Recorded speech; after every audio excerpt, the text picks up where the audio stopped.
Hello students, how are you? This is my second video in the series of videos for retirement. Okay, so long question number 1 we are going to learn here, and this long question is without adjustment, capital adjustment without. So first of all, you take a screenshot, and for the PDF of this material what I've used here, you can email me. I'll send you the PDF through email. Okay, now let's read the question. Okay, now the question says A and B are the partners sharing the profits in the ratio 3/6 and 2/6 and transfer 1/6 to the reserve. Okay, so B retires and their balance sheet on that day is as follows. So जो भी profit earn करेंगे तो P&L appropriation में से जब appropriations की जाती हैं उस समय 1/6 प्रॉफिट रिजर्व में ट्रांसफर करना है, right? And at the end then whatever will be the divisible profit that will is to be distributed in 3:2 ratio. लेकिन इस क्वेश्चन में हमें P&L एप्रोप्रिएशन तो बनाना नहीं है, तो सिर्फ आपको ये बात समझने की है कि इसका मीनिंग क्या है. ठीक है, ओके. तो यहाँ इस क्वेश्चन में इस इंफॉर्मेशन का कोई यूज़ नहीं है. बैलेंस शीट में देखिए फटाफट, employees provident fund external liability है, रिजर्व फंड पार्टनर्स में ओल्ड रेशियो में डिस्ट्रीब्यूट होगा, sundry creditors external liability, P&L account लिखा है लाइबिलिटी में, तो ये P&L का क्रेडिट बैलेंस है, प्रॉफिट है, ये डिस्ट्रीब्यूट होगा पार्टनर्स के ओल्ड रेशियो में. ये दोनों रिजर्व फंड और P&L एप्रोप्रिएशन अकाउंट डिस्ट्रीब्यूट होकर पार्टनर्स कैपिटल अकाउंट के क्रेडिट में जाएंगे. ठीक है, इनकी जर्नल एंट्री होगी reserve fund debit, P&L account debit to A's capital account to B's capital account old ratio. मैंने लिखी नहीं है क्योंकि क्वेश्चन में पूछी नहीं है. ओके, असेट साइड में गुडविल दिया हुआ है, गुडविल भी राइट ऑफ हो जाएगा ओल्ड रेशियो में. A debit B debit to goodwill 15,000 in the old ratio 3:2. इसके बाद प्लांट पेटेंट स्टॉक इन्वेस्टमेंट, ये हमारी असेट्स हैं, डेटर्स भी, and then cash balance. Okay, now what the question says.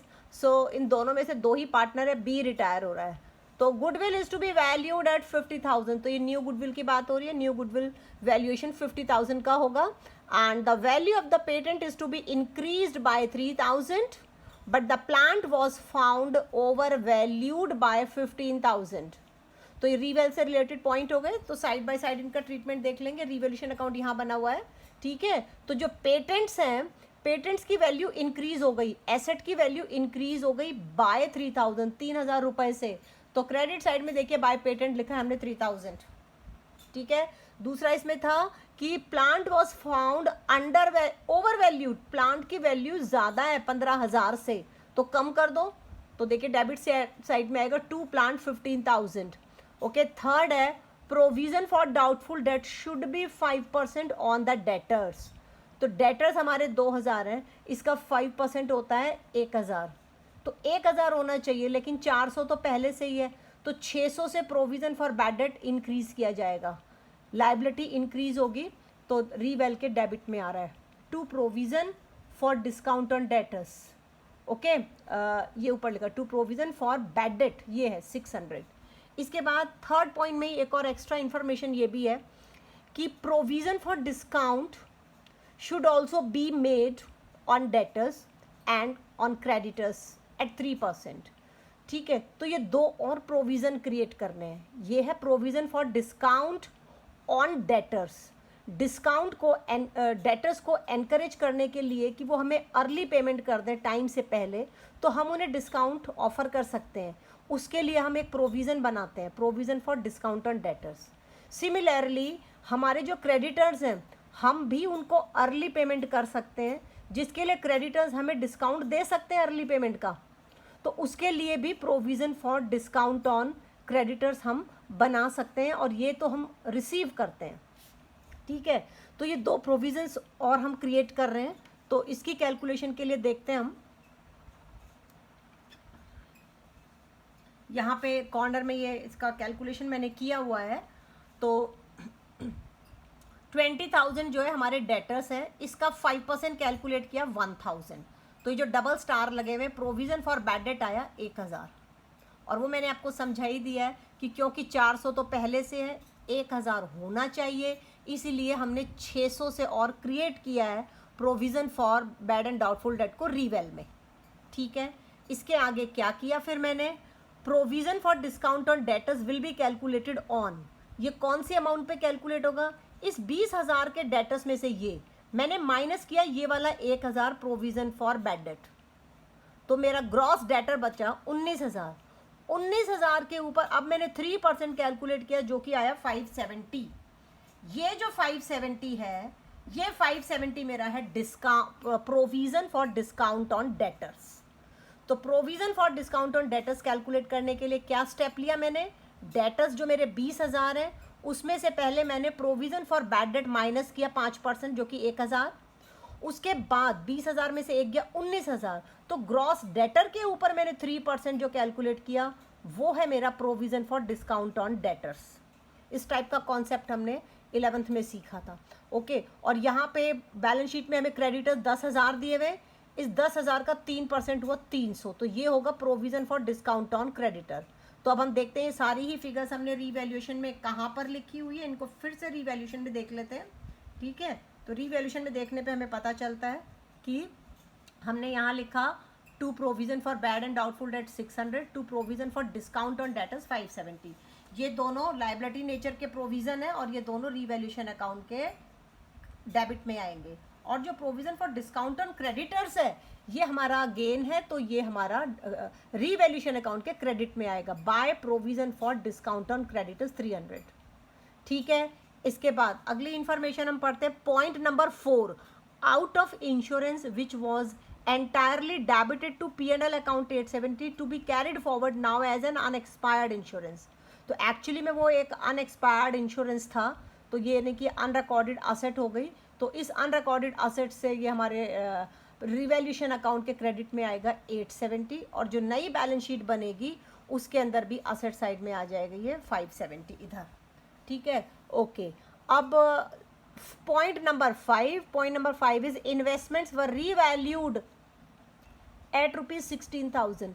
Investment के ऊपर बैलेंस शीट में देखो 20,000 वैल्यू थी, इसको रीवैल्यू किया गया 16,000 पे, तो यानी कि इसकी 4,000 वैल्यू कम हो गई, तो ये यहाँ पर आएगा टू इन्वेस्टमेंट 4,000, ठीक है, रिडक्शन। आगे क्वेश्चन कहता है half of these investments were taken over by B. आधी इन्वेस्टमेंट 16,000 की आधी यानी कि 8,000 की इन्वेस्टमेंट बी ने ले ली, टेकन ओवर बाय बी, तो यानी कि 8,000 से इन्वेस्टमेंट का अकाउंट क्लोज होगा। इन्वेस्टमेंट का अकाउंट क्लोज होगा तो इन्वेस्टमेंट क्रेडिट होगा जर्नल एंट्री में, तो डेबिट क्या होगा, डेबिट होगा पार्टनर का कैपिटल अकाउंट बी का, या तो बी पैसे दे देता फर्म को, लेकिन जनरली ऐसे होता नहीं है, बी ने पैसा नहीं दिया, तो फिर बी के कैपिटल अकाउंट को फर्म ने रिड्यूस कर दिया, तो जर्नल एंट्री हुई B is capital account debit to investment account. तो इसकी पोस्टिंग कैपिटल अकाउंट में कहाँ पर आएगी, ये देखिए, हाँ डेबिट में आया टू इन्वेस्टमेंट बी के कैपिटल अकाउंट में 8,000, ठीक है, ओके। 6th पॉइंट है there is a claim for the workman's compensation to the extent of 5,000। Workman compensation से रिलेटेड एक क्लेम है 5,000 का, हमें WCR चेक करना चाहिए है क्या, लेकिन क्वेश्चन में यहाँ WCR नहीं है, तो यानी कि फिर इस वर्कमैन कंपनसेशन के लिए हम जो प्रोविज़न क्रिएट करेंगे वो रीवैल्यूएशन अकाउंट से करेंगे। तो ये देखिए यहाँ पे to provision for WC claim 5,000 create हो गया, ठीक है। तो हमने सारे रीवैल्यूएशन से रिलेटेड पॉइंट पढ़े, और तो हमारे डेबिट साइड के अंदर to plant, to provision for bad debt, to provision for discount on debtors, to investment, to provision for WC liability, ये 5 आइटम आ गए। और क्रेडिट के अंदर by patents, by provision for discount on debtors, by prepaid insurance, 3 item यहाँ हैं। तो जब हम बैलेंस करते हैं इस पूरे डेबिट टोटल में से ये 3 क्रेडिट की फिगर घटाई तो 21,000 बैलेंसिंग फिगर क्रेडिट साइड में आया, तो ये हमारा रीवैल्यूएशन का लॉस है, और ये पार्टनर के कैपिटल अकाउंट में ट्रांसफ़र होगा ओल्ड रेशियो में, ठीक है। ये देखिए we are transferring 21,000 to A's capital to B's capital in the old ratio 3:2। All right, अब इसके बाद हम यहाँ पर कैपिटल अकाउंट बनाने से पहले अगला भी पॉइंट पढ़ लें, क्या लिखा है। 8th पॉइंट है लास्ट का, B was paid off full, B retire हो रहा है ना, तो B was paid off full, A borrowed necessary money from the bank, A ने नेसेसरी जितने पैसे की ज़रूरत है सिर्फ उतना पैसा बोरो किया बैंक से, क्योंकि ऐसा भी तो हो सकता है ना, हमारी पुरानी बैलेंस शीट में भी तो कुछ पैसा हो सकता है। तो कितना पैसा है चलो देख भी लेते हैं। पुरानी बैलेंस शीट में 5,000 रुपये है, तो यानी कि बी को हमने फुल पेमेंट कर रहे हैं, तो 5,000 यहाँ से पे कर देंगे और फिर जितने पैसे की नेसेसिटी होगी सिर्फ उतना बोरो करेंगे बैंक से। ठीक है, okay. On the security of plant and stock to pay off to be, और बैंक से वो लोन हम किस सिक्योरिटी पे ले रहे हैं? प्लांट और स्टॉक की सिक्योरिटी पे। Prepare revaluation capital account and balance sheet. Okay, तो यहाँ पर हमने सारा अच्छे से समझ लिया है, कैपिटल की एडजस्टमेंट है ही नहीं। जो पहला पॉइंट था goodwill is to be valued at 50,000, अब इसको थोड़ा प्रोसेस करना है। ये न्यू गुडविल हमारी थी फर्म की, अब इसकी एडजस्टमेंट जर्नल एंट्री क्या होगी वो थोड़ा समझने के लिए वर्किंग नोट देख लेते हैं। सबसे ऊपर मैंने लिखी है ए और बी की ओल्ड रेशो 3:2। बी चला जाएगा तो बी का सारा हिस्सा ए को मिलेगा, तो नेचुरल सी बात है ए गेनिंग पार्टनर हो गया इकलौता और बी सैक्रिफाइसिंग पार्टनर हो गया। ठीक है, तो गुडविल की जो एडजस्टमेंट जर्नल एंट्री बनेगी वो यहाँ लिखी हुई है, जो कि ए का कैपिटल अकाउंट डेबिट होगा और बी का क्रेडिट होगा, क्योंकि दो ही पार्टनर है। अब अमाउंट कैसे आएगा? फर्म की goodwill, new goodwill of the firm is 50,000, जो कि इस पॉइंट में दी हुई है, पॉइंट 1 में। इसमें से बी का कितना शेयर होगा? After B's retirement his share will go to A, तो therefore A will compensate B. और अमाउंट कैसे निकाला? 50,000 को मल्टीप्लाई किया बी के शेयर से। बी का शेयर है यहाँ पे देखो लिखा हुआ है 2/5। ठीक है, ओके, तो 20,000 आ गया। तो ये जर्नल एंट्री गुडविल कंपनसेशन की 20,000 से हो रही है। ठीक है, अच्छा अब हम फटाफट से कैपिटल अकाउंट समझते हैं ऑर्डर में। सबसे ऊपर लिखा हमने क्रेडिट साइड में opening balance by balance brought down, balance sheet से लाए। इसके बाद रिजर्व फंड दिया हुआ था, उसको 3:2 रेशो में बांटा। उसके बाद P&L बैलेंस भी वहाँ दिया हुआ था, उसको भी 3:2 रेशो में बांटा, दोनों लाइबिलिटी साइड में दिए थे। इसके बाद बाय एज कैपिटल अकाउंट, ये जो ऊपर अभी जर्नल एंट्री समझी हमने गुडविल कंपनसेशन की, उस जर्नल एंट्री की पोस्टिंग है। इस जर्नल एंट्री में ए डेबिट हो रहा है, सी क्रेडिट हो रहा है, बी क्रेडिट हो रहा है। तो बी के क्रेडिट कॉलम में हमने 20,000 लिखा और पर्टिकुलर कॉलम में लिखा ये ए, बाय ए। इसी जर्नल एंट्री का दूसरा पार्ट यहाँ पर हो रहा है, ये पोस्टिंग इधर हो रही है टू बीस कैपिटल अकाउंट। तो बी अब की बार यहाँ पे पर्टिकुलर में लिखा और ए के अंदर अमाउंट लिखा। ठीक है, अच्छा बाकी की पोस्टिंग बैलेंस शीट में पुरानी गुडविल दी हुई थी, उसके राइट ऑफ की एंट्री है ओल्ड रेशो में, ये 9,000 6,000। ये रीवैल्यूएशन का लॉस है, हमने अभी ऊपर बनाया था अकाउंट। ये इन्वेस्टमेंट की एंट्री मैंने आपको समझाई थी कि बी ने टेक ओवर किया है 8,000 की। ठीक है, तो इसके बाद बस ये लास्ट एंट्री थी इन्वेस्टमेंट की। इसके बाद हम क्या करेंगे? अकाउंट को बैलेंस करेंगे। पहले ए को बैलेंस किया, इन तीनों फिगर को ऐड किया तो टोटल आया 1,01,600। इन तीनों फिगर के टोटल में से ए का ये तीनों टोटल ये वाला माइनस किया 9,000, 20,000, 12,600। तो इन दोनों का जो डिफरेंस आया वो आया 60,000। तो यानी का ए का कैपिटल का क्लोजिंग बैलेंस हो गया 60,000। ठीक है, बी का इन चारों फिगर का टोटल किया तो ये आता है 74,400।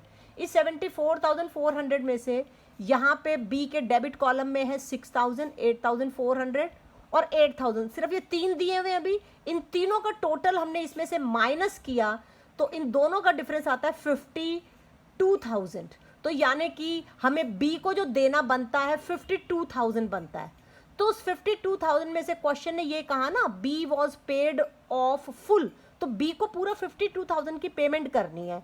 ए borrowed necessary money from bank, तो ये नेसेसरी वर्ड आ गया, तो मतलब आवश्यक पैसा बैंक से उधार लेना है। तो चेक करें क्या हमारी पुरानी बैलेंस शीट में है? हाँ 5,000 है, तो 52,000 में से 5,000 की पेमेंट इस कैश में से कर दो, तो बाकी कितना बचा? 47 हो गया हमारा necessary fund.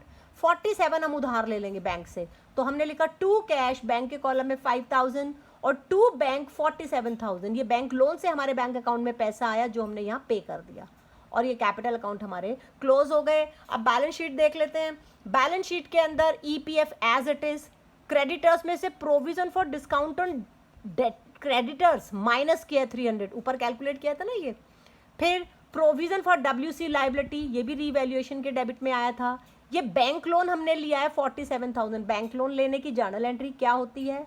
Bank account debit to bank loan account, पैसा आया, लाइबिलिटी क्रिएट हुई, तो बैंक लोन आ गया लाइबिलिटी साइड में।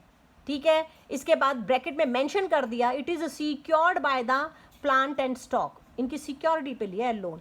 फिर कैपिटल ऑफ ए 60,000, एक ही पार्टनर बचा ना अभी। प्लांट रिवाइज्ड वैल्यू 75,000, स्टॉक की भी रिवाइज वैल्यू, इन्वेस्टमेंट आधी इन्वेस्टमेंट बची थी ना 16,000 में से आधी तो बी ने ले ली, तो आधी 8,000 बची, वो इधर आएगी। डेटर्स 20,000 में से provision for bad date minus किया 1,000, यहाँ पे 400 माइनस हो रहा था, यहाँ 1,000 किया क्योंकि रिवैल्यूएशन में 600 और बढ़ा दिया ना, तो टोटल अब 1,000 माइनस होगा प्रोविजन फॉर बैड डेट। और भी माइनस कर रहे हैं provision for discount on debtors 570, जो कि यहाँ कैलकुलेट किया था हमने, तो दोनों प्रोविजंस माइनस होंगे। प्रीपेड इंश्योरेंस ये अनरिकॉर्डेड है, आ गया। इसके बाद ये पेटेंट्स है 7,400, ठीक है। तो इस क्वेश्चन के अंदर कोई कैश या बैंक बैलेंस नहीं बचा, सब कुछ यूटिलाइज हो गया। आई होप आपको क्वेश्चन समझ आया है। For a better understanding see this video again and again. इस क्वेश्चन में कैपिटल एडजस्टमेंट नहीं है, बस इतना बता देती हूँ, ठीक है। थैंक यू वेरी मच, फिर मिलेंगे।